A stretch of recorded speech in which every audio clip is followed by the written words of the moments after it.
Chapter 3. The Dream Life with a question mark. Naturally, I was excited when I first got to UC Berkeley. I'd done well in school all my life, and although I knew college wouldn't be easy, I felt it was just one more challenge to overcome. I was wrong. Even classes like calculus and physics that I'd previously done well in were like a foreign language.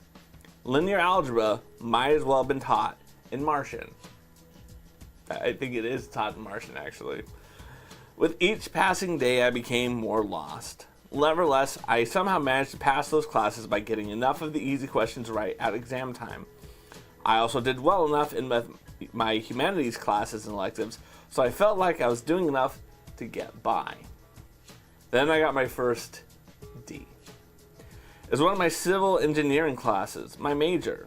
I was put on academic probation. My spirit sank and I became depressed. I felt like I would never live up to my parents' expectations of my becoming a successful civil engineer. Although I didn't care much about becoming a successful civil engineer, I didn't want to let my parents down after they put so much effort to get me where I was. The civil engineering program at UC Berkeley was the #1 program in the United States at that time, and one that would pave my way to a lucrative career, but it was not easy to get into. To cope with my depression, I dove into a video game, Final Fantasy X. I'm assuming that's 10, but it says X. One of the most popular role-playing games at the time on PlayStation 2. I logged about 200 hours in that world while escaping this one.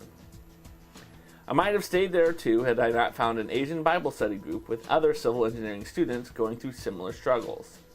I told one of my classmates how I was depressed about studying for these classes.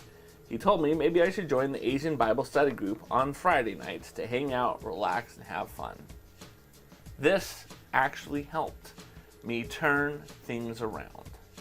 We collaborated on homework assignments and projects. We studied for exams together. Then my grades finally improved. I wasn't getting A's, but my D's turned to C's and my C's to B's. And I was taken off of academic probation. Despite the improvement, something still felt very wrong. I dreaded getting up and going to class every day. I didn't know what would have happened had I continued down that path, but something changed my course. A flyer at the Clark Kerr dormitories advertising a school talent show. I remembered that I started singing karaoke with my parents when I was 10 years old. To prepare, I started watching Ricky Martin's music videos online, and one of those songs, She Bangs, had a unique, catchy tune I couldn't resist. I decided to give myself a chance. I had no expectations, but somehow I won the school talent show. This is what gave me the confidence to audition for American Idol. I feel like he's told me all of this before in this book already. After my appearance on American Idol, everything changed. I suddenly had fans on campus. I was interviewed by Ryan Seacrest and Ellen DeGeneres on their respective shows. I'm glad he threw in respective shows. I was interviewed on Entertainment Tonight. Then one of my fans built me a website, www.williamhung.net, which received more than 8 million hits in less than a month. Let's see if that still exists. I feel like this is a worthy diversion. WilliamHung.net. He's still there. Bold and confident masterclass, William Hung. If you want to conquer your fear and anxiety of public speaking and trust your ability to deliver your message you want, this is the masterclass for you. First name, address, and subscribe. Okay, good to know, William Hung. Crushing it. Let's go back to just chatting. I would like to add, if you are concerned about conquering your fear and anxiety of public speaking, try Toastmasters. It'll probably be significantly cheaper. Although, I'm curious how cheap is. All right. I'm going to subscribe. Brian. I'm going to subscribe to his master. Let's see what happens. I want to find out. Check your email to confirm your subscription, okay? We're going to find out how much this is. It didn't get into my inbox, and it's not in my junk. All right. if I see it pop up, oh, here it is, William, confirm your subscription. I will click that. Got to mark it as not junk because it did get into my junk filter. Bad junk filter. William Hung is never junk. Never. All right, I'm confirming. Expect some great emails headed your way very soon. Okay. So I just signed up for a spam list on William Hung's website. Excellent. Aloha, Hulu Just Dance fan, and aloha, Toa of Pi. We are currently reading Champion by Choice, William Hung's website book. And now I just signed up for his masterclass spam list on his website, williamhung.net, because it was mentioned in this book. I'm maybe the 8 millionth and first visitor. Soon afterwards, I was invited to perform once again at the Clark Kerr dormitories in front of a jam-packed room of several hundred students, and the MC gave me a Lifetime Achievement Award. Next, I was invited to perform at a UC Berkeley men's volleyball game. I was at that game. By now, I figured it wouldn't just be another performance opportunity, but it wasn't. After the show, Koch, K-O-C-H Records, approached me to say they're interested in offering me a $25,000 contract. My parents reviewed the contract with me, and there were some unfavorable terms, like traveling to promote my record at least once a week. Traveling back and forth from the West Coast to the East Coast could definitely cause burnout. We considered rejecting the deal entirely, but one of Koch's senior executives talked me out of it. He said we could work everything out, and he asked me to think about it. So I prepared for one of the most important performances of my life. My friend, Betty Sue, helped me to choreograph a dance routine, and she and some other friends worked hard to rehearsing the number with me. She gave me suggestions on my own movements and advised me how to best coordinate with the other dancers. We put on a good performance and was broadcast on television. There were stations from all over the world that showed up just for the event.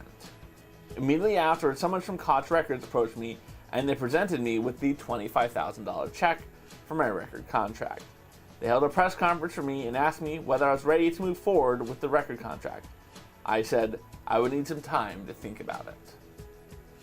If I was going to commit to the record deal, I couldn't do it halfway. I would have to devote myself to my work as a professional entertainer and wouldn't be able to do my college workload on the side. I quickly learned from other professional entertainers that the most money would come from live performances. Besides, I was barely able to manage my school workload when it was the only thing on my plate. I love his honesty. Many people at the time considered the decision a no-brainer. After all, who would pass up a lucrative once-in-a-lifetime opportunity? At the time, I was getting paid $10,000 to $20,000 for each live performance. Some of the commercial deals were worth over $25,000 each. It may not have been enough to retire on, but what mediocre student who recently got off of academic probation would continue pursuing a career in civil engineering when he could instead become a pop star? Others, however, viewed the opportunity as a distraction. Some fellow Asians even suggested I was being used as a laughingstock, that they only wanted to perpetrate certain Asian stereotypes. One of the pastors from my Asian Bible study group told me, "William, just let it go. Don't make things worse."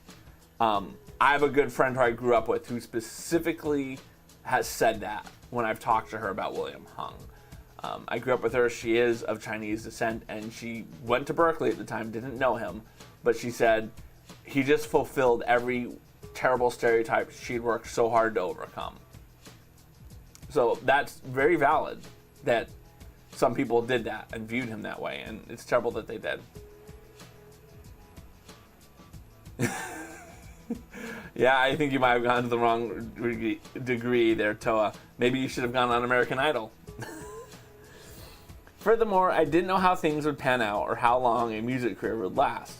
But I remember the words of Martin Luther King Jr., who said, "Faith is taking the first step, even when you don't see the whole staircase." I thought about that and about the words of a good friend. This will be your only chance in your lifetime for this kind of opportunity.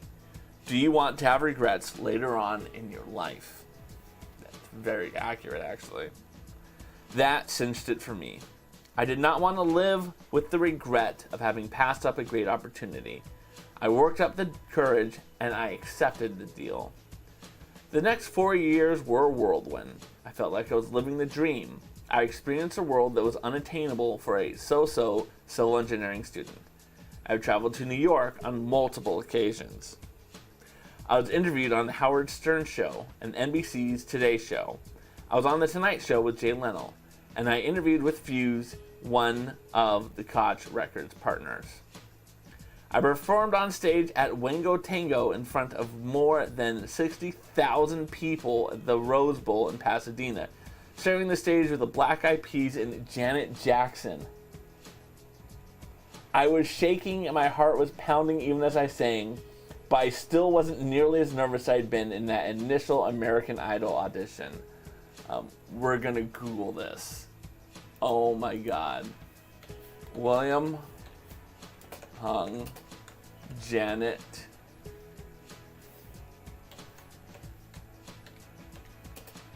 Jackson. And we'll go look at this because there's only like a couple paragraphs left in this chapter. Oh my God, there's a concert and tour history. Oh my. Okay. I did a gig in San Diego with nearly 10,000 people. It was a smaller venue that was filled to the gills and security had to block the entrances to keep people out. It was wild. I was even invited to promote Icelandic Idol in, obviously, Iceland. Good job with the obviously there, buddy. But the invitations eventually became fewer and fewer. Not only that, the money was starting to get smaller and smaller. I began to realize that I really needed to save all the money I had earned and go back to school. I had known this was eventually going to happen, and I was ready to find a new direction in my life through education. I was disappointed, but I also was grateful for all the performance and appearance opportunities that I received. While I never officially retired from my career in entertainment, I put it on the back burner. I still took advantage of opportunities whenever they arose. In the end, I learned that I wasn't meant to be a student of civil engineering or a musical performer. My passion lies elsewhere. I took a long and meandering route to find my purpose in life, but now that I have found it, I feel an overwhelming sense of obligation to share with others the joy of finding one's true calling.